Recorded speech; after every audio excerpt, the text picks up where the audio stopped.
धन्यवाद हो कि खुदा ने सानू ये सौभाग्य दे दिता कि खुदा ने हमें ये सौभाग्य दिया है कि असी इस घर दे लिए प्रार्थना कर सकिए, कि हम इस घर के लिए प्रार्थना कर सकें और इस परिवार लिए प्रार्थना कर सकिए, और इस परिवार के लिए प्रार्थना कर सकें और इस मोहल्ले के लिए प्रार्थना कर सकिए। और इस मोहल्ले के लिए प्रार्थना कर सकें। सो असी प्रभु का धन्यवाद करते हैं सो हम प्रभु का धन्यवाद करते हैं कि बिट्टू भाजी उन्होंने कि बिट्टू भैया के लिए जिन्होंने मन च सोचा सीगा जिन्होंने मन में सोचा था कि असी अपने बेटे की शुक्रगुजारी की बंदगी थोड़े बड़े पद्धर ते करांगे कि हम अपने बेटे की शुक्रगुजारी की बंदगी थोड़े बड़े पद्धर पे करेंगे, और जिन्ना भी उन्होंने कोल हो सके और जितना भी उनसे हो सकेगा उन्होंने सारा इंतजाम किया उन्होंने सारा इंतजाम किया और अपने रिश्तेदारों को सदिया और अपने रिश्तेदारों को बुलाया और जिथे संगति करते हैं और जहाँ संगति करते हैं उत्थे दी संगत के लोगों को भी बुलाया, वहाँ की संगत के लोगों को बुलाया और बहुत सारे लोग इस जगह पे पहुंच गए और बहुत सारे लोग इस जगह पर पहुँच गए। असी प्रभु का धन्यवाद करते हैं, हम प्रभु का धन्यवाद करते हैं। और जब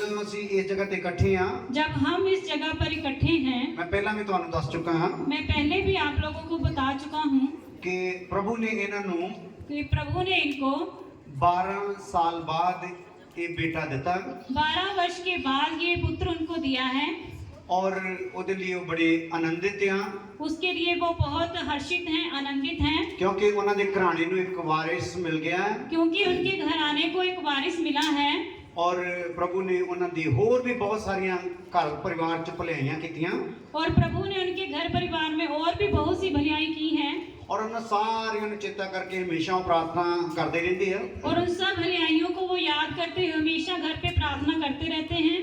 और असी जो इस जगह ते हुण इकट्ठे हाँ, और जब हम इस जगह पर इकट्ठे हैं, मैं चाहना है कि रियान नूं उहदे मम्मी डैडी इस जगह ते 2 मिनट वास्ते ले आउण मैं चाहता हूँ कि रियान को उसके मम्मी पापा इस जगह पे लेके आए और असी प्रार्थना करेंगे। उस तो बाद फिर असी प्रभु दे वचन वाल जावांगे।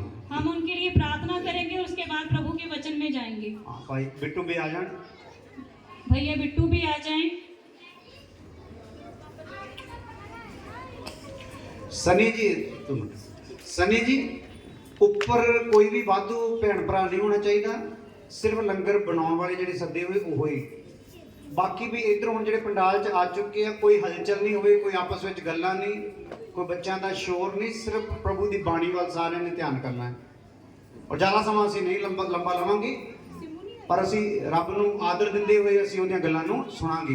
हो सकदा अज दी कोई गल दे द्वारा साडी बीमारी चंगी हो जाए, साडी कोई बलामत चली जाए, साडा कोई सराप टुट जाए, क्योंकि वचन च लिखा परमेश्वर वचन भेजदा ते चंगा करदा है ते आउण वाली तबाही तो बचाउंदा है। अज उन्हें साडे विच ये वचन भेजिया है, जिहड़े सुन लैणगे ध्यान नाल परमेश्वर दे रहम नूं प्राप्त करनगे, उहदी दया नूं प्राप्त करनगे। सो ये साडे विच बेटा आ रियान, उहदे मम्मी और वड्डी सिस्टर आ और बुजुर्ग आ और उन्हां दे डैडी आ, इन्हां दे मामा जी ने आए। चलो कोई गल नहीं, ठीक है, ओके दस ये रियान है और उसके मम्मी पापा और उसकी दादी माँ और उसकी बड़ी बहन है। हाँ जी, बिट्टू भैया उनके पापा। सो असीं इन्हां दे लई प्रार्थना करते हैं, असीं इन्हां लई प्रार्थना करांगे। हम इनके लिए प्रार्थना करेंगे। प्रभु जी तेरा धन्यवाद करते हैं, प्रभु जी आपका धन्यवाद करते हैं बेटे रियान दे वास्ते, पुत्र रियान के लिए कि तू उन्होंने ये दात बख्शी है, कि आपने उनको ये दात बख्शी है, बख्शीश बख्शी है। प्रभु ये बेटा इस घराने के लिए, इस परिवार के लिए और इस मोहल्ले के लिए आशीष का कारण हो प्रभु यीशु मसीह नाम दे विच, प्रभु यीशु मसीह के नाम में आमीन। आमीन। एक वचन असीं बाइबल च पढ़ लेने आ, जबूर 127 ओदी 3 आयत। एक वचन हम बाइबल से पढ़ेंगे, भजन संहिता 127 उसका 3 वचन। कोई भी पढ़ दो, अगर कोई भी पढ़ दे हिंदी में। तुसी पढ़ते हो माइक लेके डिस्टर्बिंग चलो पंजाबी च पढ़ते बोलो हिंदी अनुवाद करके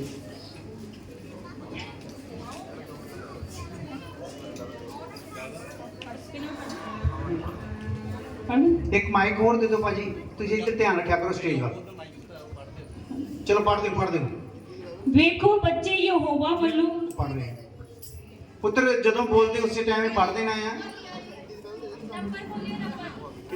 127 ਜ਼ਬੂਰ ਉਹਦਾ 3 ਵਚਨ ਵੇਖੋ ਬੱਚੇ ਯਹੋਵਾ ਵੱਲੋਂ ਨਿਰਾਸ਼ ਹਨ ਢਿੱਡ ਦਾ ਫਲ ਇੱਕ ਇਨਾਮ ਹੈ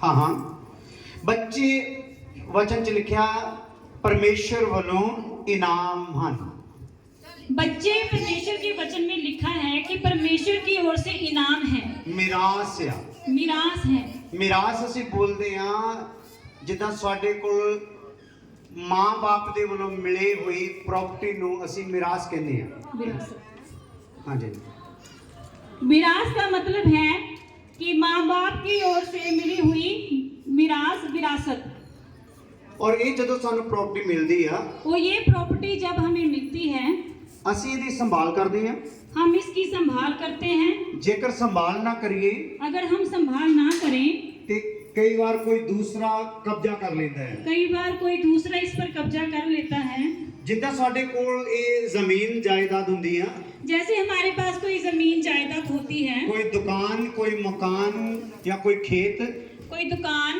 मकान या कोई खेत होता है ਅਸੀਂ ਅਗਰ ਉਹਦੀ ਰਾਖੀ ਨਹੀਂ ਕਰਦੇ अगर हम उसकी रक्षा ना करें ਤੇ ਕੋਈ ਕਬਜ਼ਾ ਕਰ ਲੈਂਦਾ ਹੈ तो कोई कब्जा कर लेता है ਜਦੋਂ ਕੋਈ ਕਬਜ਼ਾ ਕਰ ਲੈਂਦਾ जब कोई कब्जा कर लेता है ਤੇ ਉਹ ਉਹਨੂੰ ਆਪਣੇ ਹਿਸਾਬ ਦੇ ਨਾਲ ਇਸਤੇਮਾਲ ਕਰਦਾ फिर उसे वो अपने हिसाब से इस्तेमाल करता है ਔਰ ਇਸੇ ਤਰ੍ਹਾਂ ਜੋ ਸਾਡੀ ਔਲਾਦ ਆ और इसी तरह जो हमारी औलाद है संतान है ਉਹ ਵੀ ਅਗਰ ਅਸੀਂ ਉਹਦੀ ਸੰਭਾਲ ਨਹੀਂ ਕਰਾਂਗੇ अगर हम उसकी संभाल नहीं करेंगे ਤੇ ਕੋਈ ਕਬਜ਼ਾ ਕਰ ਲਊਗਾ तो कोई और कब्जा कर लेगा ਜ਼ਮੀਨ ਦੀ ਜਿਹੜੀ ਪ੍ਰਾਪਰਟੀ ਆ जमीन की जो प्रॉपर्टी है ਚਾਹੇ ਦੁਕਾਨ ਚਾਹੇ ਮਕਾਨ ਚਾਹੇ ਖੇਤ चाहे दुकान चाहे मकान चाहे खेत ਉਹਦੇ ਤੇ ਸਾਡਾ ਕੋਈ ਦੁਸ਼ਮਣ ਕਬਜ਼ਾ ਕਰ ਲੈਂਦਾ उस पर अगर कोई हमारा दुश्मन कब्जा कर ले ਔਰ ਕੋਈ ਚਲਾਕੀ ਨਾਲ ਕਬਜ਼ਾ ਕਰ ਲੈਂਦਾ ਆ और कोई चालाकी से कब्जा कर ले ਤੇ ਉਹ ਫਿਰ ਉਹਨੂੰ ਆਪਣੇ ਹਿਸਾਬ ਦੇ ਨਾਲ ਹੀ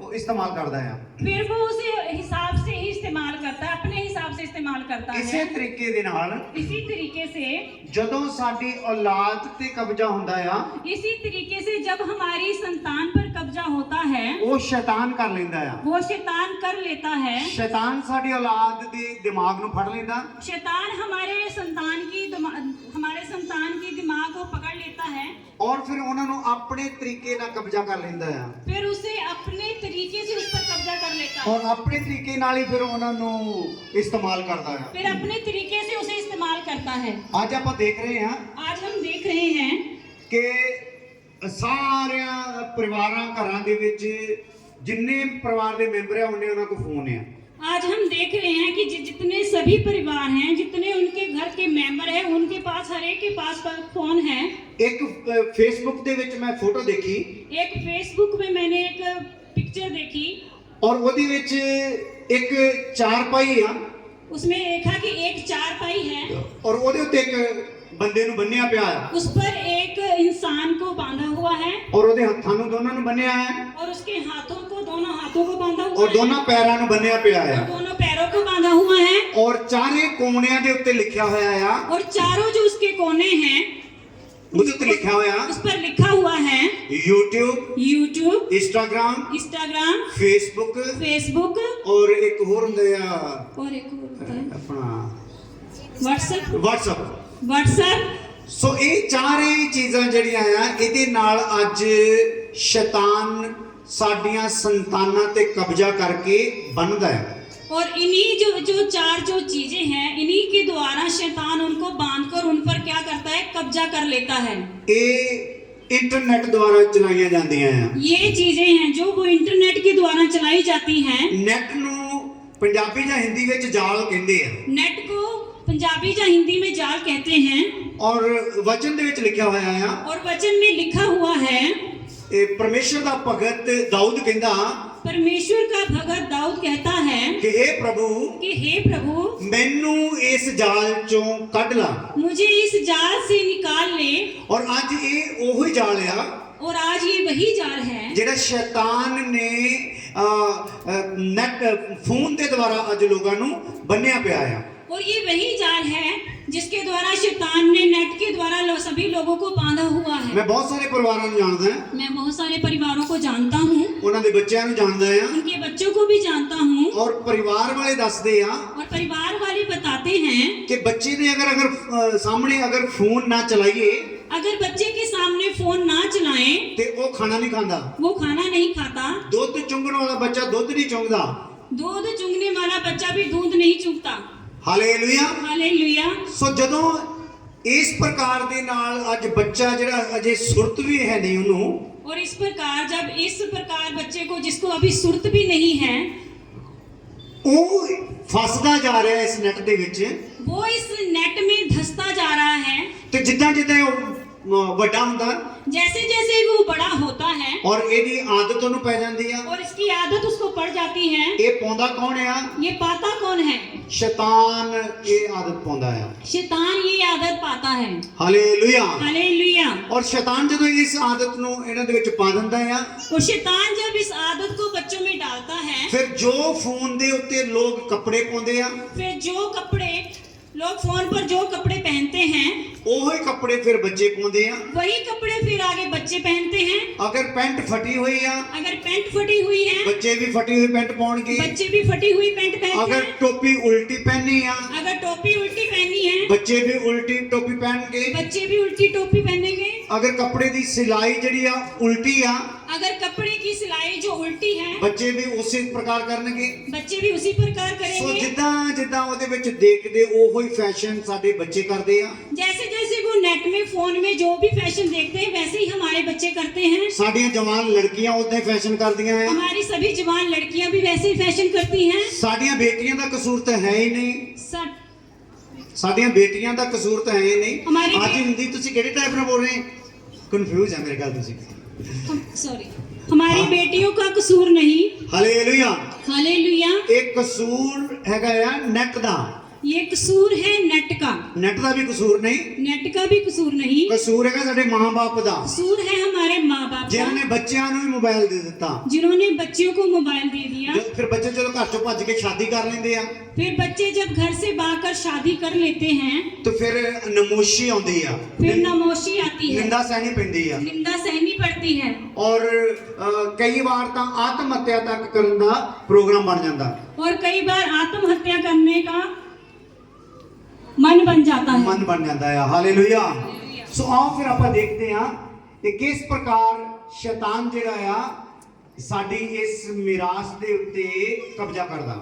आओ हम देखते हैं कि शैतान किस प्रकार हमारी इस मिरास पर हमारी इस विरासत पर कब्जा करता है। यूहन्ना ਦੀ ਅੰਜੀਲ यूहन्ना दी अंजील 10 ਅਧਿਆਇ ਦੀ 10 ਆਇਤ। 10 अध्यायों की 10 आयत। यूहन्ना ਦੀ ਅੰਜੀਲ 10 ਪੜ੍ਹਦੀ। ਚੋਰ ਨਹੀਂ ਆਉਂਦਾ ਹਾਂ। ਪਰ ਇਸ ਲਈ ਜੋ ਚੁਰਾਵੇ। ਚੋਰ ਨਹੀਂ ਆਉਂਦਾ ਕਿ ਚੁਰਾਵੇ। चोर इसलिए नहीं आता कि चुराए। ਹਾਂ ਚੋਰ ਨਹੀਂ ਆਉਂਦਾ ਪਰ ਇਸ ਲਈ ਜੋ ਚੁਰਾਵੇ ਔਰ ਵੱਡੇ ਅਤੇ ਨਾਸ ਕਰੇ।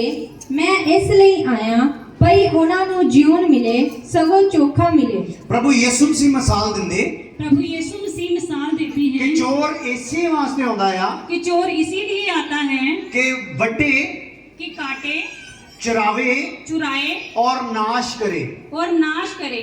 ਔਰ ਉਹਦਾ ਕੰਮ ਹੀ ਆ ਸਾਨੂੰ ਪਹਿਲਾਂ ਚੁਰਾ ਲੈਣਾ ਹੈ, और उसका पहला काम यही है कि वो हमें चुरा ले, ਫਿਰ ਕੱਟਣਾ ਹੈ, फिर हमें काटे, ਫਿਰ ਨਾਸ਼ ਕਰਦਾ ਆ। फिर हमें नाश करे। ਔਰ ਇਸੇ ਪ੍ਰਕਾਰ ਅੱਜ ਸਾਡੇ ਬੱਚਿਆਂ ਦੇ ਨਾਲ ਹੋ ਰਿਹਾ ਆ। और इसी प्रकार आज हमारे बच्चों के साथ ये हो रहा है। ਅਸੀਂ ਫੈਸ਼ਨ ਕਹਿ ਕੇ ਗੱਲ ਖਤਮ ਕਰ ਦਿੰਦੇ ਆ। हम फैशन कह के बात खत्म कर देते हैं। ਔਰ ਕੱਪੜੇ ਜਦੋਂ ਅਸੀਂ ਪਾਟੇ ਹੋਏ ਪਾਉਂਦੇ ਆ, और कपड़े जब हम फटे हुए पाते हैं ਔਰ ਉਹਦੇ ਨਾਲ ਸਾਡੇ ਸਰੀਰ ਦੇ ਅੰਗ ਨਜ਼ਰ ਆਉਂਦੇ ਆ। उससे हमारे शरीर के अंग नजर आते हैं। ਸੋ ਜਿਹੜੇ ਅੰਗ ਢਕਣ ਦੇ ਲਈ ਬਾਣੀ ਦੱਸਦੀ ਆ और जो अंग परमेश्वर की वाणी हमें ढकने के लिए बताती है, ਅੱਜ ਉਹੀ ਅੰਗਾਂ ਨੂੰ ਉਭਾਰਨ ਦੇ ਲਈ ਦਰਜੀ ਨੂੰ ਕਿਹਾ ਜਾਂਦਾ ਹੈ। आज वही अंग उभारने के लिए दर्जी को बताया जाता है। ਵਚਨ ਦੇ ਵਿੱਚ ਲਿਖਿਆ ਹੋਇਆ ਹੈ वचन में लिखा हुआ ਕਿ है ਔਰਤ ਸਿਰ ਤੋਂ ਲੈ ਕੇ ਪੈਰ ਤੱਕ ਢੱਕੀ ਹੋਈ ਹੋਣੀ ਚਾਹੀਦੀ ਆ, कि औरत सिर से लेकर पैर तक ढकी होनी चाहिए। ਲੇਕਿਨ ਅੱਜ ਡੀਪ ਗਲੇ ਪਹਿਨਦੇ ਆ, लेकिन आज डीप गले पहनते हैं, ਅੱਗਿਓਂ ਹੀ ਨਹੀਂ आगे से ही नहीं ਪਿੱਛੋਂ ਵੀ ਡੀਪ ਆ, पीछे से भी डीप है। ਔਰ ਮੁੰਡਿਆਂ ਦੇ ਗੋਡੇ ਮੋਢੇ ਫਟੇ ਪਏ ਆ, और लड़कों के जो घुटने हैं, हाँ। जो ਕੰਧੇ ਹੈ कंधे हैं, ਉਹ ਫਟੇ ਪਏ। वो भी फटे पड़े हैं। ਔਰ ਅੱਜ ਦਰਜੀ ਨੂੰ ਸਪੈਸ਼ਲ ਭੈਣਾਂ ਕਹਿੰਦੀਆਂ ਆ आज दर्जियों को स्पेशल बहनें कहती ਕਿ हैं ਯਹਾਂ ਸੇ ਵੀ ਥੋੜਾ ਫਾੜ ਦੋ। कि यहाँ से भी थोड़ा फाड़ दो। ਪੁਰਾਣੀਆਂ ਫਿਲਮਾਂ 'ਚ ਜਦੋਂ ਕਿਸੇ ਨੂੰ ਬੇਇੱਜ਼ਤ ਕੀਤਾ ਜਾਂਦਾ ਸੀ ਏਦਾਂ ਫਾੜਿਆ ਜਾਂਦਾ ਸੀ ਉਹਨਾਂ ਦੇ ਮੋਢਿਆਂ ਨੂੰ। पुरानी पिक्चर्स में जब हम देखते हैं कभी औरतों को बेइज्जत किया जाता था तो यहाँ से पकड़ा जाता था, यहाँ से उनका कपड़ा फाड़ा जाता था। ਲੇਕਿਨ ਅੱਜ ਆਪ ਹੀ ਕਹਿੰਦੀਆਂ ਆ ਜਾ ਕੇ ਦਰਜੀ ਨੂੰ ਕਿ ਇੱਥੋਂ ਕੱਟ ਦਿਓ ਇੰਨਾ ਕਿੱਸਾ। लेकिन आज खुद ही जाकर दर्जियों को कहती है कि यहाँ से कपड़ा फाड़ दो, यहाँ से डीप कर दो। ਔਰ ਇਹਦਾ ਮਤਲਬ और इसका मतलब ਮੇਰੀਆਂ ਗੱਲਾਂ ਅੱਜ ਤੁਹਾਨੂੰ ਸਤਸੰਗ ਵਾਲੀਆਂ ਨਹੀਂ ਲੱਗਦੀਆਂ ਹੋਣੀਆਂ। मेरी बातें आज आपको सत्संग की तो नहीं लग रही होंगी, ਸਤਸੰਗ ਦੀ ਗੱਲਾਂ ਨਹੀਂ ਲੱਗਦੀਆਂ ਹੋਣੀਆਂ, सत्संग की बातें नहीं लग रही हैं, ਕੁਝ ਹੋਰ ਹੀ ਲੱਗ ਰਹੀਆਂ ਹੋਣੀਆਂ। कुछ और ही लग रही होंगी। ਲੇਕਿਨ ਅੱਜ ਇਹ ਚੱਲ ਹੀ ਕੁਝ ਹੋਰ ਰਿਹਾ ਆ। लेकिन आज ये चल ही कुछ और रहा है। ਇਹਦਾ ਕਾਰਨ ਕੀ ਹੋ ਗਿਆ इसका कारण क्या हो ਕਿ गया ਨਾ ਸਾਡੇ ਮਾਂ-ਬਾਪ ਨੇ ਸਾਡੀ ਸੰਭਾਲ ਕੀਤੀ, कि ना हमारे बाप ने हमारी संभाल की। ਜਿਹਨੇ ਪਰਮੇਸ਼ਵਰ ਨੇ ਜਦੋਂ ਸਾਨੂੰ ਇਹ ਮਿਰਾਸ ਦਿੱਤੀ जब परमेश्वर ने हमें ये मिरास दी, ਨਾ ਅਸੀਂ ਸੰਭਾਲ ਕੀਤੀ ना हमने संभाल की, ਤੇ ਨਾ ਹੀ ਸਾਡੇ ਮਾਂ-ਬਾਪ ਨੇ ਸੰਭਾਲ ਲਈ। ना हमारे माँ बाप ने संभाल की। ਔਰ ਇਸੇ ਲਈ ਅੱਜ ਸੰਸਾਰ ਦੇ ਵਿੱਚ ਫੈਸ਼ਨ ਕਹਿ ਕੇ ਅੱਜ ਲੋਕ ਨੰਗੇ ਕੀਤੇ ਜਾ ਰਹੇ ਆ। और आज इसी तरह फैशन कह के संसार में लोग नंगे किए जा रहे हैं। ਅੱਜ ਸਾਨੂੰ ਇੱਕ ਗੱਲ ਲਈ ਧਿਆਨ ਦੇਣਾ ਪੈਣਾ ਹੈ, आज हमें एक बात की ओर ध्यान देना ਸਾਨੂੰ पड़ेगा। ਆਪਣੇ ਜੀਵਨ ਦਾ ਲੇਖਾ ਦੇਣਾ ਪੈਣਾ ਹੈ। हमें अपने जीवन का लेखा देना पड़ेगा। ਜਿਸ ਪਰਮੇਸ਼ਰ ਨੇ ਸਾਨੂੰ ਆਪਣੇ ਸਰੂਪ ਤੇ ਬਣਾਇਆ जिस परमेश्वर ने हमें अपने स्वरूप में बनाया है, ਉਹਦੇ ਇਸ ਸਰੂਪ ਨੂੰ ਅਗਰ ਅਸੀਂ ਵਿਗਾੜਾਂਗੇ अगर हम उसके इस स्वरूप को बिगाड़ेंगे ਤੇ ਉਹ ਬਦਲਾ ਲਊਗਾ, फिर वो बदला लेगा, ਉਹ ਸਜ਼ਾ ਦਊਗਾ, वो सजा देगा, ਔਰ ਉਹ ਸਜ਼ਾ ਅਨੰਤ ਕਾਲ ਦਾ ਨਰਕ ਹੋਵੇਗੀ। वो सजा अनंत कालीन का नरक होगी। ਹਾਲੇਲੂਇਆ। हालेलुया। ਇਸ ਲਈ ਅਗਰ ਅਸੀਂ ਉਸ ਸਜ਼ਾ ਤੋਂ ਬਚਣਾ ਚਾਹੁੰਦੇ ਹਾਂ अगर हम उस सजा से बचना चाहते ਔਰ हैं ਇਸ ਫੈਸ਼ਨ ਨਾਮ ਦੀ ਬਿਮਾਰੀ ਤੋਂ ਸਾਨੂੰ ਆਜ਼ਾਦ ਹੋਣਾ ਪੈਣਾ ਹੈ। और इस फैशन नाम की बीमारी से हमें आजाद होना पड़ना ਉਹ है। ਸ਼ੈਤਾਨ ਨੇ ਅੱਜ ਸਾਡੇ ਤੇ ਕਬਜ਼ਾ ਕੀਤਾ ਹੈ, उस शैतान ने आज हम पे कब्जा किया ਸਾਡੀ है, ਬੁੱਧੀ ਨੂੰ ਫੜਿਆ ਪਿਆ ਆ हमारी बुद्धि को पकड़ा हुआ है ਔਰ ਸਾਡੇ ਕੋਲ ਉਲਟੇ ਸਿੱਧੇ ਉਹ ਕੰਮ ਕਰਵਾ ਰਿਹਾ ਆ। और हम हमसे उल्टे सीधे काम करवा रहा ਇੱਕ है। ਵਚਨ ਅਸੀਂ ਪੜ੍ਹਦੇ ਹਾਂ, एक वचन हम पढ़ते हैं, ਪਹਿਲਾ ਸੈਮੂਅਲ 4 ਦੇ ਅਧਿਆਇ 15 ਆਇਤ। पहला सैमुअल 4 अध्याय ਉਹਦੀ 15 आयत। ਜਲਦੀ, ਪਹਿਲਾ ਸੈਮੂਅਲ 4 ਦੇ ਅਧਿਆਇ ਉਹਦੀ 15 ਆਇਤ। निकल ਅਤੇ ਏਲੀ 98 ਵਰ੍ਹਿਆਂ ਦਾ ਬੁੱਢਾ ਸੀ ਅਤੇ ਉਹਦੀਆਂ ਅੱਖਾਂ ਚੁੰਨੀਆਂ ਹੋ ਗਈਆਂ ਸਨ। ਏਲੀ ਨਾਮ ਦਾ ਇੱਕ ਸੰਤ ਸੀ, एली नाम का एक संत था। ਉਹ 90 ਸਾਲ ਦੀ ਉਮਰ ਦੇ ਕਰੀਬ ਹੋ ਗਿਆ ਸੀ। वो 90 साल की आयु के करीब था। ਉਹਦੀ ਜਿਹੜੇ ਨਜ਼ਰ ਸੀ ਉਹ ਕਮਜ਼ੋਰ ਹੋ ਗਈ ਸੀ। उसकी जो नजर थी वो कमजोर हो गई थी। ਉਹ ਤਾਂ ਬੁੱਢਾ ਹੋਣ ਦੇ ਕਰਕੇ ਨਜ਼ਰ ਉਹਦੀ ਕਮਜ਼ੋਰ ਹੋ ਗਈ। वो तो बूढ़ा होने के कारण उसकी नजर कमजोर हो गई ਅੱਜ थी। ਸਾਡੀ ਜਵਾਨਾਂ ਦੀ ਹੀ ਨਜ਼ਰ ਕਮਜ਼ੋਰ ਹੋ ਗਈ, ਸਾਨੂੰ ਪਤਾ ਹੀ ਨਹੀਂ ਲੱਗਦਾ ਅਸੀਂ ਕੀ ਪਹਿਨਦੇ ਆ, ਕੀ ਖਾਂਦੇ ਆ, ਕਿੱਦਾਂ ਚੱਲਦੇ ਆ। आज हमारे जवानों की ही नजर कमजोर हो गई, उन्हें पता नहीं लगता कि हम क्या पहनते हैं, क्या खाते हैं। ਅੱਜ ਜ਼ਬੂਰ 127 ਉਹਦੀ 4 ਆਇਤ। भजन संहिता 127 उसकी 4 आयत। ਥੋੜਾ ਜਲਦੀ। थोड़ा जल्दी। ਜਿਵੇਂ ਸੁਰਮੇ ਦੇ ਹੱਥ ਵਿੱਚ ਬਾਣ, ਜਿਵੇਂ ਸੂਰਮੇ ਦੇ ਨਹੀਂ, ਜਿਵੇਂ ਸੂਰਮੇ ਦੇ ਹੱਥ ਵਿੱਚ ਬਾਣ, ਤਿਵੇਂ ਜਵਾਨੀ ਦੇ ਪੁੱਤਰ ਹਨ। ਹਾਂ, ਜਿਵੇਂ ਸੂਰਮੇ ਦੇ ਹੱਥ ਵਿੱਚ ਬਾਣ ਤਿਵੇਂ ਜਵਾਨੀ ਦੇ ਪੁੱਤਰ ਆ। ਵਚਨ ਚ ਇਦਾਂ ਲਿਖਿਆ ਹੋਇਆ ਹੈ। वचन में ऐसे लिखा है हिंदी में, जैसे वीर के हाथ में तीर वैसे ही जवानी के लड़के होते हैं। ਸਾਨੂੰ ਪਰਮੇਸ਼ਵਰ ਜਿਹੜੀ ਔਲਾਦ ਦਿੰਦਾ ਆ, हमें जो परमेश्वर ਜਿਹੜੇ ਬੱਚੇ ਦਿੰਦਾ ਆ, जो संतान देता है ਉਹ ਇੱਕ ਸੂਰਮੇ ਦੇ ਜਿੱਦਾਂ ਤਰਕਸ਼ ਦੇ ਵਿੱਚ ਤੀਰ ਹੁੰਦੇ ਆ। जैसे एक वीर के तरकश में तीर होते हैं, ਵੈਸੇ ਹੁੰਦਾ ਹੈ। वैसे होते हैं। ਤੀਰ ਦੀ ਦੋ ਖੂਬੀਆਂ ਆ। तीर की दो खूबियां हैं। ਇੱਕ ਤਾਂ ਇਹ ਤਿੱਖਾ ਹੁੰਦਾ। एक तो ये तीखा होता ਜਿਨ੍ਹਾਂ है। ਨੇ ਤੀਰ ਕਮਾਨ ਦੇਖਿਆ ਹੋਇਆ ਹੈ ਤੁਹਾਨੂੰ ਪਤਾ ਹੋਣਾ ਤੀਰ ਹੁੰਦਾ ਇੱਕ ਚਲਾਈ ਦਾ ਜਿਹੜਾ। जिन्होंने तीर कमान देखा है उन्होंने देखा होगा कि एक तीर कमान होता है। ਔਰ ਜੋ ਜਿਹੜਾ ਤੀਰ ਹੁੰਦਾ ਆ जो तीर होता है ਉਹ ਸਿੱਧਾ ਹੁੰਦਾ ਹੈ, वो सीधा होता है ਦੂਸਰਾ ਤਿੱਖਾ ਹੁੰਦਾ ਆ। और दूसरा वो तीखा होता है। ਸਾਡੀ ਸੰਤਾਨ ਨੂੰ ਵੀ ਸਾਡਾ ਫਰਜ਼ ਆ हमारी संतान के लिए भी हमारा फर्ज है ਕਿ ਅਸੀਂ ਉਹਨਾਂ ਨੂੰ ਪੂਰੀ ਤਰ੍ਹਾਂ ਤਿੱਖੇ ਰੱਖੀਏ और हम उन्हें पूरी तरह से तीखा रखें ਔਰ ਸਿੱਧੇ ਰੱਖੀਏ। और सीधा रखें। ਔਰ ਇਹ ਤਿੱਖੇ ਔਰ ਸਿੱਧੇ ਕਿੱਥੇ ਹੋ ਸਕਦੇ ਆ? और ये तीखा और सीधा कहाँ हो सकते हैं? ਇਹ ਹੋ ਸਕਦੇ ਰੱਬ ਦੀ ਸੰਗਤ ਵਿੱਚ, और ये सीधे हो सकते हैं परमेश्वर की संगति में, ਜਿੱਥੇ ਪ੍ਰਭੂ ਦਾ ਨਾਮ ਲਿਆ ਜਾਂਦਾ ਆ, जहाँ परमेश्वर का नाम लिया जाता ਜਿੱਥੇ है, ਸਵਰਗ ਦੀ ਬਾਣੀ ਸੁਣਾਈ ਜਾਂਦੀ ਆ, यहाँ पे स्वर्ग की वाणी सुनाई जाती है, ਉੱਥੇ ਹੀ ਇਹ ਲੋਕ ਸਿੱਧੇ ਹੋ ਸਕਦੇ ਆ। वहाँ ही ये बच्चे सीधे हो सकते हैं। ਤੁਸੀਂ ਦੇਖ ਲਓ, आप देख लें, ਅਗਰ ਤੀਰ ਵਿੰਗਾ ਹੋਵੇ ਤਾਂ अगर तीर थोड़ा टेढ़ा हो तो ਤੇ ਉਹ ਆਪਣੀ ਨਿਸ਼ਾਨੇ ਨੂੰ ਪ੍ਰਾਪਤ ਕਰ ਸਕਦਾ ਨਹੀਂ। वो अपने निशाने को प्राप्त नहीं कर सकता। ਇਸੇ ਲਈ इसीलिए ਜੇਕਰ ਸਾਡੀ ਸੰਤਾਨ ਟੇਢੀ ਹੋ ਗਈ अगर हमारी औलाद संतान टेढ़ी हो गई ਤੇ ਪਰਮੇਸ਼ਰ ਨੇ ਜੋ ਮਕਸਦ ਲਈ ਸਾਨੂੰ ਉਹ ਦਿੱਤੀ ਆ, और जिस मकसद के लिए परमेश्वर ने हमें संतान दी है, ਅਸੀਂ ਉਹਦੇ ਵਿੱਚ ਰੁਕਾਵਟ ਪਾ ਦਿੱਤੀ। हमने उसमें रुकावट डाल दी। ਪਰਮੇਸ਼ਰ ਸਾਡੇ ਤੋਂ ਬਦਲਾ ਲਊਗਾ। परमेश्वर हमसे बदला लेगा। ਇਸ ਲਈ ਸਾਨੂੰ ਆਪਣੀ ਸੰਤਾਨ ਨੂੰ ਸਿੱਧੀ ਰੱਖਣਾ ਆ, इसलिए हमें अपनी संतान को सीधा रखना है, ਤਿੱਖਾ ਰੱਖਣਾ ਆ। तीखा रखना है। ਔਰ ਤਿੱਖਾ ਰੱਖਣ ਦਾ ਮਤਲਬ तीखा रखने का मतलब ਕਿ ਅਸੀਂ ਆਪਣੀ ਸੰਤਾਨ ਨੂੰ कि हम अपनी संतान को ਬੁਰਾਈ ਤੋਂ ਦੂਰ ਰੱਖਣਾ ਆ, बुराई से दूर रखना है, ਸੰਸਾਰ ਦੇ ਫੈਸ਼ਨਾਂ ਤੋਂ ਦੂਰ ਰੱਖਣਾ ਆ, संसार के फैशनों से दूर रखना है, ਸਾਦਗੀ ਦਾ ਜੀਵਨ ਜੀਣਾ ਸਿਖਾਉਣਾ ਆ। सादगी का जीवन जीना सिखाना है। ਪਹਿਲਾ ਸੈਮੂਅਲ 2 ਦੇ ਉਹਦੀ 18-19 ਆਇਤ। पहला सैमुएल 2 अध्याय उसका 18-19 वर्ष।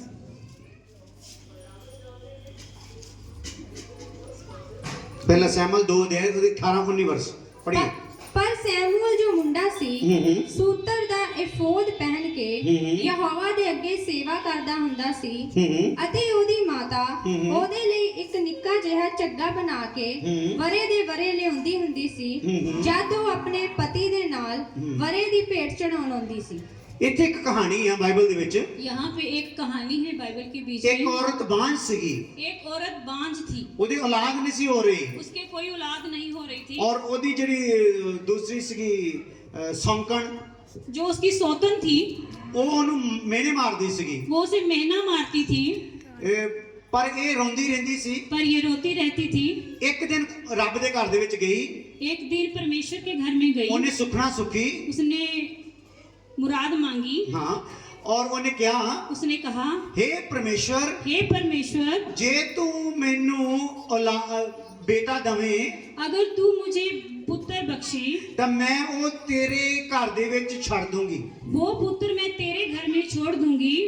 ਪਰਮੇਸ਼ਰ ਨੇ ਉਹਦੀ ਫਰਿਆਦ ਨੂੰ ਸੁਣ ਲਿਆ। परमेश्वर ने उसकी प्रार्थना को सुना। ਉਹਨੇ ਵੀ ਪਰਮੇਸ਼ਰ ਦੇ ਨਾਲ ਆਪਣਾ ਪੂਰਾ ਵਾਅਦਾ ਕੀਤਾ। उसने भी परमेश्वर के साथ अपना वायदा पूरा किया। ਜਦੋਂ ਰਿਆਨ ਅਜੇ ਹੋਇਆ ਨਹੀਂ ਸੀ, जब रियान अभी हुआ नहीं था, ਇਹਨਾਂ ਦਾ ਬੇਟਾ ਰਿਆਨ इनका बेटा रियान ਜਦੋਂ ਪੈਦਾ ਨਹੀਂ ਸੀ ਹੋਇਆ, जब पैदा नहीं हुआ था, ਔਰ ਉਹਦੇ ਤੋਂ ਪਹਿਲਾਂ ਇਹਨਾਂ ਨੇ ਕਦੀ ਸਾਡੇ ਨੂੰ प्रार्थना कर लेने से कहा कि सानू बेटा चाहिए। उससे पहले इस परिवार ने कभी भी हमसे ये नहीं कहा कि हमें बेटा चाहिए। परमेश्वर ने अपनी इच्छा ना दिता, परमेश्वर ने अपनी इच्छा से दिया। लोड़ इन्होंने बेटे दी सी, जरूरत इनको बेटे की पर थी, इन्होंने साडे को बेटे लिए प्रार्थना नहीं कराई। पर इन्होंने कभी भी हमसे बेटे के लिए प्रार्थना नहीं करवाई। परमेश्वर ने आप अपनी इच्छा अनुसार बेटा दिता। परमेश्वर ने आप अपनी इच्छा के अनुसार इनको पुत्र दिया, और उसका नाम रियान रखा गया। और उसका नाम रियान रखा गया। रियान नाम का मतलब होता है, रियान नाम का मतलब होता है राजा। राजा। Hallelujah, hallelujah. की हुंदा जी? राजा। राजा। सो ਇਹਦੇ ਡੈਡੀ ਉਹਦੇ ਪੈਦਾ ਹੋਣ ਤੋਂ ਪਹਿਲਾਂ ਹੀ ਕਹਿੰਦੇ ਤੁਸੀਂ ਦੇਖਿਓ ਖੁਦਾ ਜਦੋਂ ਸਾਨੂੰ ਆਸ਼ੀਸ਼ ਦਊਗਾ ਕਿ ਅਸੀਂ ਆਪਣਾ ਮਨ ਖੋਲ ਕੇ ਔਰ ਆਪਣੀ ਪਹੁੰਚ ਤੋਂ ਵੱਧ ਕੇ सत्संग करावांगे। इसके पैदा होने से पहले ही इसके पिता ने कहा कि जब हमें परमेश्वर संतान देगा तो हम अपना मन खोल छोड़कर अपनी पहुंच से ज्यादा भी उसका धन्यवाद करेंगे, शुक्रगुजारी करेंगे। सो ਤੁਹਾਡੇ ਸਾਹਮਣੇ ਹੈ। सो आपके सामने है। सो बहुत लोग बुलाए गए। सो बहुत लोग बुलाए गए। और ਸਾਨੂੰ ਪਤਾ 1000 ਲੋਕਾਂ ਨੂੰ ਕਹੀਏ सो हमें पता है जब 1000 लोगों को कहें ਤੇ ਮਸਾਂ 200 ਦੇ ਕਰੀਬ ਪਹੁੰਚਦੇ ਹੁੰਦੇ ਆ। तकरीबन 200 के करीब ही पहुंचते हैं। ਔਰ ਉਹੀ ਗੱਲ ਹੋਈ, वैसे ही हुआ। 1000 ਦੇ ਕਰੀਬ ਲੋਕਾਂ ਨੂੰ ਇਹਨਾਂ ਨੇ ਸੱਦਾ ਦਿੱਤਾ, 1000 लोगों के ਲੇਕਿਨ ਉਹਦੇ करीब ਵਿੱਚੋਂ ਬਹੁਤ ਚੌਥਾ ਹਿੱਸਾ पहुंच सकिया। 1000 लोगों को करीब इन्होंने बुलाया, पर उसका चौथा हिस्सा ही यहाँ पर पहुंचा है। ਔਰ ਇੱਥੇ ਮੈਂ ਗੱਲ ਕਰ ਰਿਹਾ ਸੀਗਾ और यहाँ मैं बात कर रहा हूँ ਕਿ ਉਸ ਭੈਣ ਨੂੰ ਜਦੋਂ ਪਰਮੇਸ਼ਰ ਨੇ ਔਲਾਦ ਦੇ ਦਿੱਤੀ, कि उस बहन को जब औलाद दे दी गई, ਪਰਮੇਸ਼ਰ ਦੇ ਘਰ ਦੇ ਵਿੱਚ ਉਹਨੂੰ ਛੱਡ ਦਿੱਤਾ। परमेश्वर के घर में उसको छोड़ दिया। ਦੁੱਧ ਚੁੰਗਦੇ ਨਹੀਂ, दूध चूंघते हुए बच्चे को ਪਰਮੇਸ਼ਰ ਦੇ ਘਰ ਦੇ ਵਿੱਚ ਛੱਡ ਦਿੱਤਾ। परमेश्वर के घर में छोड़ दिया गया। ਔਰ ਉਹ ਭੈਣ ਹਰ ਸਾਲ ਰੱਬ ਦੇ ਘਰ ਜਾਂਦੀ ਹੁੰਦੀ ਸੀ वो बहन जो हन्ना थी, वो हर वर्ष परमेश्वर के घर में जाती ਔਰ थी। ਆਪਣੇ ਉਸ ਬੱਚੇ ਲਈ वो अपने उस बच्चे के लिए ਇੱਕ ਖੱਦਰ ਦਾ ਕੁਰਤਾ, ਕਮੀਜ਼ ਵਗੈਰਾ ਉਹ ਲੈ ਕੇ ਜਾਂਦੀ ਸੀ। ਇੱਕ हन्ना जब परमेश्वर के घर में जाती थी तो हमेशा अपने बच्चे के लिए एक खद्दर का कुर्ता बनाकर जाती थी। एक ही सूट लेके जाती थी, बस एक ही सूट लेकर जाती थी। साल में एक बार। साल में एक बार जाती और एक ही कुर्ता उसके लिए लेकर जाती थी। ਤੇ ਸਾਡੇ ਤੇ ਜਦੋਂ ਬੱਚਾ ਪੈਦਾ ਹੁੰਦਾ हमारे जब बच्चा पैदा ही होता है, ਐਡਾ ਢੇਰ ਲੱਗ ਜਾਂਦਾ ਕੱਪੜਿਆਂ ਦਾ। इतना ढेर कपड़ों का लग जाता है। ਔਰ ਇਹੀ ਤਾਂ ਅੱਜ ਪ੍ਰੋਗਰਾਮ ਖਰਾਬ ਹੋ ਜਾਂਦਾ ਨਾ। और यही आजकल यहीं पे प्रोग्राम खराब हो रहा है। ਬੱਚੇ ਨੂੰ ਜਿੱਦਾਂ ਹੀ ਸੁਰਤ ਆਉਂਦੀ ਆ, बच्चे को जैसे ही सुरत आती है, ਜਿਹੜੇ ਫੈਸ਼ਨ ਦੇ ਕੱਪੜੇ ਮਾਰਕੀਟ 'ਚ ਚੱਲ ਰਹੇ ਆ जैसे फैशन के कपड़े मार्केट में चल रहे हैं, ਉਹ ਦੇਖਦੇ ਰਹਿੰਦੇ ਆ, वो देखते रहते हैं, ਅਲਮਾਰੀਆਂ ਭਰਦੇ ਰਹਿੰਦੇ ਆ। अलमारियों को भरते रहते ਔਰ हैं। ਇਦਾਂ ਜਿੱਦਾਂ ਜਿੱਦਾਂ ਵੱਡੇ ਹੁੰਦੇ ਜਾਂਦੇ ਆ जैसे जैसे बड़े होते जाते हैं ਔਰ ਖਰਚੇ ਵੀ ਵੱਧਦੇ ਜਾਂਦੇ ਆ, और खर्चे भी उनके बढ़ते जाते हैं, ਡਿਮਾਂਡ ਵੀ ਵੱਧਦੀ ਜਾਂਦੀ ਆ। डिमांड भी बढ़ती जाती है। ਪਰ ਇਹ ਭੈਣ ਉਹਨੂੰ ਸਾਲ ਵਿੱਚ ਇੱਕ ਹੀ ਸੂਟ ਦਿੰਦੀ ਸੀ पर ये बहन उससे प्रत्येक वर्ष में एक ही सूट देती थी ਔਰ ਖੁਦਾ ਦੇ ਘਰ ਦੇ ਵਿੱਚ ਉਹਨੂੰ ਰੱਖਿਆ। और खुदा के घर में उसको रखा। ਰੱਬ ਦੇ ਘਰ ਦੇ ਵਿੱਚ ਰਹਿਣ ਦੇ ਕਰਕੇ ਉਸ ਬੱਚੇ ਨਾਲ ਹੋਇਆ ਕੀ? और परमेश्वर के घर में रहने के कारण उस बच्चे के साथ हुआ क्या? ਇਹ ਉਹੀ ਬੱਚਾ ਸੀ ये वही बच्चा था ਜਿਹਨੇ ਇਸਰਾਇਲ ਦੇ ਪਹਿਲੇ 2 ਰਾਜਿਆਂ ਨੂੰ ਅਭਿਸ਼ੇਕ ਕੀਤਾ ਸੀ। ये वही बच्चा जिसने इजराइल के पहले 2 राजाओं को अभिषेक किया, ਯਾਨੀ ਕਿ ਰਾਜਾ ਹੋਣ ਦਾ ਰੁਤਬਾ ਦੇਣ ਲਈ ਉਹਨਾਂ ਤੇ ਹੱਥ ਰੱਖਿਆ ਸੀ। यानी कि राजा होने के लिए उनके सिर पर उन हाथ रखा। ਇਹ ਸੁਭਾਗੇ ਇਸੇ ਬੱਚੇ ਨੂੰ ਮਿਲਿਆ ਸੀ। और ये सौभाग्य इसी बच्चे को मिला। ਹਾਲੇਲੂਇਆ। हालेलुया। ਇਹਦਾ ਮਤਲਬ ਸਾਡੇ ਬੱਚੇ ਅਗਰ ਰੱਬ ਦੀ ਦੇਖ ਰੇਖ ਵਿੱਚ ਰੱਖੇ ਜਾਣ, इसका मतलब ये है कि यदि हमारे बच्चे परमेश्वर की देख के रेख में रखे जाएं, ਉਹਨਾਂ ਨੂੰ ਈਸ਼ਵਰੀय ਤਾਲੀਮ ਦਿੱਤੀ ਜਾਏ, उनको ईश्वरीय तालीम दी जाए, ਇੱਕ ਦਿਨ ਰਾਜਿਆਂ ਨੂੰ ਆਸ਼ੀਰਵਾਦ ਦੇਣ ਵਾਲੇ ਹੋ ਸਕਦੇ ਆ। एक दिन राजाओं को आशीर्वाद देने वाले हो जाएंगे। ਹਾਲੇਲੂਇਆ। हालेलुया। ਹਾਲੇਲੂਇਆ। हालेलुया।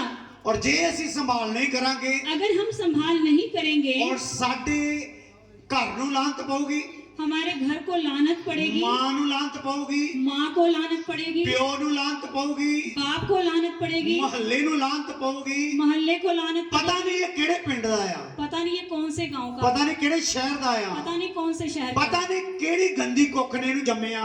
पता नहीं कौन सी गंदी कोखने से जन्म ਅੱਜ लिया ਇੱਥੇ है। ਕਈ ਅਮਲੀ ਤੁਰੇ ਫਿਰਦੇ ਨਾ, ਜਿਹੜੇ ਅੱਜ- ਚੋਰੀਆਂ ਕਰ ਕਰਕੇ ਆਪਣਾ ਨਸ਼ਾ ਹੀ ਪੂਰਾ ਕਰਦੇ ਆ। आज आपने देखा होगा कि यहाँ कई नई अमली फिरते हैं, नशेबाज। अमली फिरते हैं जो नशेबाज है, नशा करते कई गलियों में फिरते रहते हैं, ਔਰ ਚੁਰਾਉਂਦੇ ਰਹਿੰਦੇ ਆ ਚੀਜ਼ਾਂ। वो चुराते रहते हैं। ਔਰ ਲੋਕਾਂ ਦੇ ਮਨੋਂ ਉਹਨਾਂ ਲਈ ਕੀ ਸ਼ਰਾਪ ਨਿਕਲਦਾ? और लोगों के मन में से उनके लिए क्या श्राप निकलता ਸਭ ਤੋਂ ਪਹਿਲਾਂ ਤਾਂ ਉਹਨਾਂ ਦੀ ਮਾਂ ਦੀ ਗੰਦੀ ਕੁੱਖ ਕਹਿੰਦੇ ਆ, ਪਤਾ ਨਹੀਂ ਕਿਹੜੀ ਗੰਦੀ ਕੁੱਖ ਦਾ ਆ। सबसे पहले तो उनके लिए यही बोला जाता है कि पता नहीं कौन सी गंदी कोख का है, ਪਤਾ ਨਹੀਂ ਕਿਹੜੇ ਮਹੱਲੇ ਨੂੰ ਵੀ ਲਾਂਤ ਪੈ ਜਾਂਦੀ। पता नहीं कौन से मोहल्ले का है। ਹਾਲੇਲੂਇਆ। हालेलुया। ਤੁਹਾਨੂੰ ਪਤਾ ਸਚਿਨ ਤੰਦੂਲਕਰ ਹੋਇਆ ਇੱਕ ਕ੍ਰਿਕਟਰ, आप जानते हैं कि एक सचिन तेंदुलकर क्रिकेटर हुआ है ਔਰ ਉਹ ਕ੍ਰਿਕਟ ਦਾ ਦੇਵਤਾ ਮੰਨਿਆ ਜਾਂਦਾ ਹੈ। और उसको क्रिकेट का देवता माना जाता है। ਔਰ ਉਸ ਲੜਕੇ ਨੇ ਆਪਣੇ ਪ੍ਰੋਫੈਸ਼ਨ ਵਿੱਚ और उस लड़के ने अपने प्रोफेशन के बीच ਇੰਨੀ ਮਿਹਨਤ ਕੀਤੀ इतनी मेहनत की, ਕਿ ਐਸੇ ਰਿਕਾਰਡ ਉਹਨੇ ਸਥਾਪਿਤ ਕਰ ਦਿੱਤੇ ऐसे रिकॉर्ड उसने स्थापित किए ਜਿਨ੍ਹਾਂ ਦਾ ਉਹਦੇ ਵਾਂਗੂ ਤੋੜਨਾ ਬੜਾ ਮੁਸ਼ਕਿਲ ਆ। जिसका उसके द्वारा उनके ਜੈਸਾ ਜਿੱਦਾਂ ਉਹਨੇ ਬਣਾਇਆ ਉਹ जैसे उसने बनाया औरों के लिए उसको तोड़ना ना मुश्किल है, बहुत मुश्किल है। बहुत मुश्किल है। हालेलुया। हालेलुया। और सचिन तेंदुलकर ਦਾ ਜਦੋਂ ਨਾਮ ਲੈਂਦੇ ਆ और सचिन तेंदुलकर का जब नाम लेते ਉਹਦੀ हैं ਕੁੱਖ ਨੂੰ ਵੀ, ਉਹਦੀ ਮਾਂ ਦੀ ਕੁੱਖ ਨੂੰ ਵੀ ਮੁਬਾਰਕ ਕਹਿੰਦੇ ਆ। और उसकी माता की कोख को भी मुबारक कहते हैं। ਉਹਦੀ ਜਿਹੜਾ ਸੂਬਾ ਆ और ਸਟੇਟ ਆ, जो उसका सूबा है, गांव है, शहर है, ਉਹਨੂੰ ਵੀ ਮੁਬਾਰਕ ਕਹਿੰਦੇ ਆ। उसको भी मुबारक कहते हैं। ਸੋ ਆਪਾਂ ਦੇਖੋ ਹੁਣ ਆਪਣੇ ਘਰਾਂ ਵਿੱਚ ਜਿਹੜੀ ਔਲਾਦ ਇਸ ਟਾਈਮ ਗਰੋਥ ਕਰ ਰਹੀ ਆ, ਵੱਧ ਰਹੀ ਆ, और अब हम अपने घरों में देखें, हमारे घरों में जो संतान बढ़ रही हैं, ਇਹ ਸਾਡੇ ਲਈ ਲਾਹਨਤ ਲੈ ਕੇ ਆਉਣ ਵਾਲੀ ਆ ये हमारे लिए लानत लेकर आने वाली है, ਜਾਂ ਸਾਨੂੰ ਮੁਬਾਰਕਬਾਦੀਆਂ ਦਿਵਾਉਣ ਵਾਲੀ ਆ। जहाँ हमें मुबारकबाद की दुआएं दिवाने वाली हैं। ਹਾਲੇਲੂਇਆ। हालेलुया। ਇੱਕ ਤਾਂ ਇਹ ਲੜਕਾ ਜਿਹੜਾ ਰੱਬ ਘਰ ਦੇ ਵਿੱਚ ਛੱਡਿਆ ਗਿਆ, एक तो ये लड़का जो परमेश्वर के घर में छोड़ा गया, ਦੋ ਰਾਜਿਆਂ ਨੂੰ ਅਭਿਸ਼ੇਕ ਕਰਨ ਵਾਲਾ ਹੋ ਗਿਆ। दो राजाओं को अभिषेक करने वाला हो गया। ਦੂਸਰਾ ਇਹਦਾ ਜੀਵਨ ਐਸਾ ਪਵਿੱਤਰ ਸੀਗਾ दूसरा इसका जीवन ऐसा पवित्र था ਕਿ ਉਹਦੇ ਵਿੱਚ ਇੱਕ ਸਾਮਰਥ ਸੀਗੀ। कि उसमें एक सामर्थ थी। ਜਿਸ ਨਗਰ ਵਿੱਚ ਚਲੇ ਜਾਂਦਾ ਸੀਗਾ, जिस नगर में वो जाता था, ਉਸ ਨਗਰ ਦੇ ਵਿੱਚ ਡਰ ਛਾ ਜਾਂਦਾ ਸੀਗਾ। उस नगर में डर छा जाता था। ਉਹ ਕਹਿੰਦੇ ਸੀ ਸੈਮੂਅਲ ਆ ਗਿਆ, ਸੈਮੂਅਲ ਆ ਗਿਆ। वो कहते थे कि सैमुअल आ गया, सैमुअल आ गया। ਉਹ ਸਾਰਿਆਂ ਨੂੰ ਡਰ ਪੈ ਜਾਂਦੀ ਸੀ ਕਿਤੇ ਅੱਜ ਇਹ ਸਾਨੂੰ ਕੋਈ ਸਜ਼ਾ ਦੇਣ ਵਾਸਤੇ ਤਾਂ ਨਹੀਂ ਆ ਗਿਆ। और सारे गांव में, नगर में, शहर में भय छा जाता था कि कहीं हमें ये श्राप देने तो नहीं आ गया। ਇਹਦਾ ਮਤਲਬ इसका मतलब ਨਗਰ ਉਹਦੇ ਤੋਂ ਡਰਦੇ ਸੀ, नगर उससे डरते थे, ਸ਼ਹਿਰ ਉਹਦੇ ਤੋਂ ਡਰਦੇ ਸੀ, शहर उससे डरते थे, ਮੁਹੱਲਾ ਨਿਵਾਸੀ ਉਹ ਤੋਂ ਡਰਦੇ ਸੀ, मोहल्ला निवासी उससे डरते थे, ਔਰ ਰੱਬ ਉਹਦੀ ਸੁਣਦਾ ਸੀ। और परमेश्वर उसकी सुनता था। ਔਰ ਵਚਨ 'ਚ ਲਿਖਿਆ ਹੋਇਆ और परमेश्वर की वाणी में लिखा है, ਕਿ ਇਸ ਇਨਸਾਨ ਦੇ ਸ਼ਬਦਾਂ ਨੂੰ और इस इंसान के शब्दों को ਪਰਮੇਸ਼ਰ ਨੇ ਕਦੀ ਮਿੱਟੀ ਵਿੱਚ ਮਿਲਣ ਦਿੱਤਾ ਨਹੀਂ। और परमेश्वर ने कभी भी नीचे गिरने नहीं दिया। ਅੱਜ ਸਾਨੂੰ ਦੁਆ ਦੀ ਲੋੜ ਆ आज हमें दुआओं ਕਿ की- ਸਾਡੀ ਸੰਤਾਨ ਦੇ ਮੁਖ ਤੋਂ ਵੀ ਜਿਹੜੇ ਆਸ਼ੀਰਵਾਦ ਦੇ ਵਚਨ ਨਿਕਲਣ। आज हमें भी जरूरत है कि जब हमारे संतान के मुंह से वचन निकले, ਉਹਨਾਂ ਨੂੰ ਖੁਦਾ ਮਿੱਟੀ ਵਿੱਚ ਨਾ ਮਿਲਣ ਦੇਵੇ, उनको खुदा मिट्टी में ना मिलने दे, ਲੋਕਾਂ ਦੇ ਲਈ ਬਰਕਤ ਦਾ ਕਾਰਨ ਹੋ ਜਾਣ। लोगों के लिए बरकत का कारण हो जाए। ਹਾਲੇਲੂਇਆ। हालेलुया। ਵਿਵਸਥਾ ਸਾਰ 11 ਦੇ 18 19 ਆਇਤ पढ़ते हैं। व्यवस्था साल 11 अध्याय 18 19 आयत। 18 19 आयत। ਵਿਵਸਥਾ ਸਾਰ। ਤੁਸੀਂ ਮੇਰੀਆਂ ਇਹਨਾਂ ਗੱਲਾਂ ਨੂੰ ਹਾਂ। ਆਪਣੀਆਂ ਦਿਲਾਂ ਸੋ ਬਾਣੀ ਤਾਂ ਇਹ ਦੱਸਦੀ ਆ, ਹਾਂਜੀ ਬਾਣੀ ਤਾਂ ਇਹ ਦੱਸਦੀ ਆ,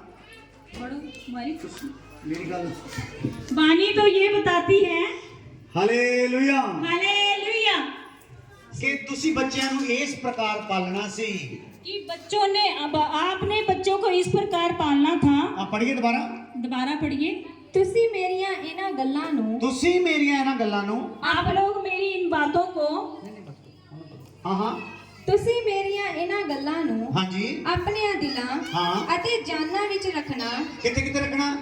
कहाँ कहाँ रखना? ਦਿਲਾਂ ਔਰ ਜਾਨਾਂ ਦੇ ਵਿੱਚ ਰੱਖਣਾ। दिलों और प्राणों में रखना। ਹਾਂਜੀ ਅਤੇ ਉਹਨਾਂ ਨੂੰ ਤੁਸਾਂ ਨਿਸ਼ਾਨ ਲਈ ਆਪਣੇ ਹੱਥ ਉੱਤੇ ਬੰਨਣਾ। ਹਾਂ। ਅਤੇ ਉਹ ਤੁਹਾਡੀਆਂ ਅੱਖਾਂ ਦੇ ਵਿਚਕਾਰ ਤਵੀਤ ਵਾਂਗੂ ਹੋਣ। ਹਾਂ, ਇਦਾਂ ਵਚਨਾਂ ਦੇ ਨਾਲ ਸ਼ਿੰਗਾਰ ਕਰਨਾ ਸੀ ਬੱਚਿਆਂ ਨੇ। ऐसे वचनों के साथ, ऐसी बातों के साथ हमने अपने बच्चों का श्रृंगार करना है। ਲੇਕਿਨ ਅੱਜ ਬੱਚਿਆਂ ਦੇ ਵਿੱਚ ਗੱਲਾਂ ਹੀ ਕੁਝ ਹੋਰ ਭਰੀਆਂ ਆ। लेकिन आज बच्चों के बीच बातें कुछ और भरी हुई है। ਲੜਾਈ ਝਗੜੇ ਦੇ ਉਹਨਾਂ ਕੋਲ ਗੀਤ ਆ, लड़ाई झगड़े के उनके पास गीत हैं, ਫਿਲਮਾਂ ਆ, फिल्में हैं, ਔਰ ਹੋਰ ਕਈ ਮਨੋਰੰਜਨ ਦੇ ਸਾਧਨ ਆ ਉਹਨਾਂ ਕੋਲ।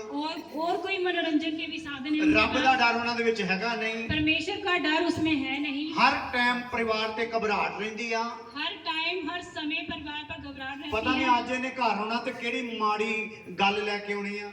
आज इसने घर आना तो पता नहीं कौन सी बात लेकर आनी है। ਪਤਾ ਨਹੀਂ ਮਹੱਲੇ ਵਾਲਾ ਕਿਹੜਾ ਅੱਜ ਇਹਦੀ ਕਰਤੂਤ ਦੱਸੂਗਾ। आज मोहल्ले वाला पता नहीं कौन है इसकी करतूत बताएगा। ਚਾਹੀਦਾ ਤਾਂ ਸੀ चाहिए तो था ਕਿ ਇਹ ਪਰਮੇਸ਼ਰ ਦੀਆਂ ਗੱਲਾਂ ਸਿੱਖਣ ਵਾਲੇ ਹੁੰਦੇ, कि ये परमेश्वर की बातें सीखने वाले होते, ਪਰ ਉਹ ਹੋ ਨਹੀਂ ਸਕਿਆ। पर वो हो नहीं सका। Hallelujah, hallelujah, hallelujah. हालेलुया। ਸੋ ਬੱਚੇ ਪਰਮੇਸ਼ਰ ਵੱਲੋਂ ਮਿਰਾਸ ਆ।